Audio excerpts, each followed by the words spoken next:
A few weeks ago, a fan tagged me in a tweet that was posted by an account called Dzeeff, and I started following that account ever since. Basically, every single day, as the name would suggest, they post a picture of Sfeel in a unique or funny or charming situation. What makes this account really cool, though, at least to me, is that they're all original creations by one artist, I'm pretty sure. She just draws a new picture of Sfeel every single day. Every time that I'm greeted with one of these pictures when I open Twitter, it brings a little bit more joy into my life. I smile when I see them all the time. I think that they're really cool, and I hope that they get even more recognition because they deserve a lot of it. It's a really cool, wholesome account, and they don't have a ton of followers right now. So if you guys want to go check them out on Twitter, I'll put a link to their account in the description below, as well as putting their name on the screen right now. They didn't ask me to shout them out or anything like that. I just really hope that they get more followers because they definitely deserve it. Of course, today's video is not all about that daily Sfeel account. In today's video, I want to talk about some Yu-Gi-Oh cards that I forgot existed. I mention this because it's not like I didn't know they existed. I've read all of these cards before. I've even opened some in past pack openings or seen them in person. However, what makes them unique is that these are all cards that while I was making videos over the past couple weeks, I kind of just forgot they were there, and they probably would have been mentioned if I had remembered them. In today's video, because I can't exactly retroactively go back and edit those cards into those older videos, I want to make a collection of certain cards that would have been mentioned in videos over the past couple weeks had I remembered that they existed. If that's a little confusing because maybe I didn't explain it well enough, hopefully this first example sort of explains what I'm trying to do. Remember when I did that Why Nobody Plays BlueEyes Ultimate Dragon video? Well, at the end of that video, I talked about that there's an upgraded form of BlueEyes Ultimate Dragon, and that's BlueEyes Alternative Ultimate Dragon, I believe is its name, and it's coming out in the TCG in a few months, hopefully at least in the Megatons. When I said that, a couple people pointed out, actually a lot of people pointed out, that there already was an upgraded version of Ultimate Dragon that currently existed in the TCG.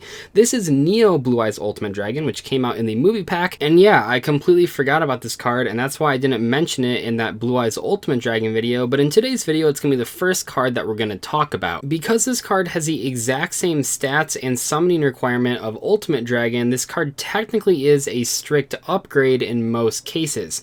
However, don't let that deceive you, because this card isn't that competitive, which is probably why I didn't remember it and didn't put it in that video. At the end of the damage step, if this is the only face-up card you control and this fusion summon card attacked, you can send one BlueEyes fusion monster from your extra deck to the graveyard. This card can attack again in a row. You can use this effect twice per turn. During either player's turn, when a card or effect is activated that targets a BlueEyes monster or monsters you control, you can banish this card from your graveyard to negate that activation, and if you do, destroy that card. While I don't necessarily like looking at cards in a black and white sense, the reason that I said this card was only technically better than Ultimate Dragon is because this card and Ultimate Dragon are both not very competitive. Even Alternative Dragon, which is a much better card than either of these two cards, that card might not be strong enough to see competitive play. However, this one definitely has some issues that a lot of people might not realize if you're not into the competitive mindset. For example, let's take a look at that first effect. So not only do you have to include multiple extra copies of either this card or other BlueEyes fusion monsters in your extra deck, you also only have to control this as your face-up cards. Since you can't have anything else on the board, that's asking a lot of players because this card isn't that strong. A lot of the times your opponent will have a way to stop its effect, and yes, I am aware that you can use this card to send other copies of itself from the extra deck to the graveyard to get that graveyard protection effect, but that's not enough because a lot of the times when this card hits the board, your opponent will immediately have an answer, and that's assuming you can even get it on the board at all. I mean, I am aware that you can use Dragon's Mirror to summon this thing, but a lot of the times in a Blue-Eyes deck, you won't actually be able to put up a fight long enough to resolve that Dragon's Mirror because your deck isn't as competitive as the other decks out there. In fact, I actually think this card might be worse than Blue-Eyes Chaos Max Dragon. If you look at how much you have to invest to summon both cards, but then you look at the fact that Chaos Max is double piercing damage and it has a lot of protection that this card doesn't have, I'm pretty sure Chaos Max will steal more wins than Neo Blue-Eyes Ultimate Dragon, which is saying a lot because Chaos Max isn't that good of card. However, in comparison, it's a much better card than this one, so I think if you're trying to play a big Blue-Eyes deck to just get a huge combo and OTK your opponent, if you don't want to play the pure version, which admittedly is pretty hard to play right now that Dark Matter is banned, I think that playing Chaos Max is literally a better choice than Neo Blue-Eyes Ultimate Dragon. But enough about Blue Eyes cards, let's talk about some more cards that I forgot, and that was in the recent Neos Fusion video. I remembered a lot of the Neos Fusion cards that wouldn't be good to summon with Neos Fusion, however, I sort of went over just that one card, Brave Neos, when in reality there are two other perfectly reasonable cards that I should have discussed in that video that you can summon with Neos Fusion. The first of which is Rainbow Neos, and I guess this was like the major point of discussion when Neos Fusion first got released, although admittedly I wasn't really part of those discussions because the card wasn't really that competitive. However, Rainbow Neos actually is a pretty cool card to summon. It takes one Neos and one Rainbow Dragon. I suppose technically you could play Rainbow Dark Dragon if you were playing like a dark strategy, but I don't think realistically that's going to happen. What's cool about this card is that it has a ton of attack points, 4,500, actually the same amount as BlueEyes Ultimate Dragon. That was sort of just a coincidence, but more importantly, this card has some pretty cool on-field effects. You can either send a monster or a spell or trap card you control to the graveyard to shuffle all cards on your opponent's side of the field of those types into their deck. In other words, you can send a monster to shuffle all their monsters back, or you can send a spell or trap card to shuffle all their spell or traps back. Technically, you can also mill the top card of your deck to shuffle their graveyard into the deck, but I don't think that's what you'd be doing under normal circumstances. And while I do think this card is worth discussing and would have been a good entry point for that last video about Neos Fusion, I think realistically this card would not be the most common choice in the TCG at least for Neos Fusion, specifically because it requires you playing multiple Garnets. You have to play the Neos, as you always do with Neos Fusion, but you also have to play the Rainbow Dragon.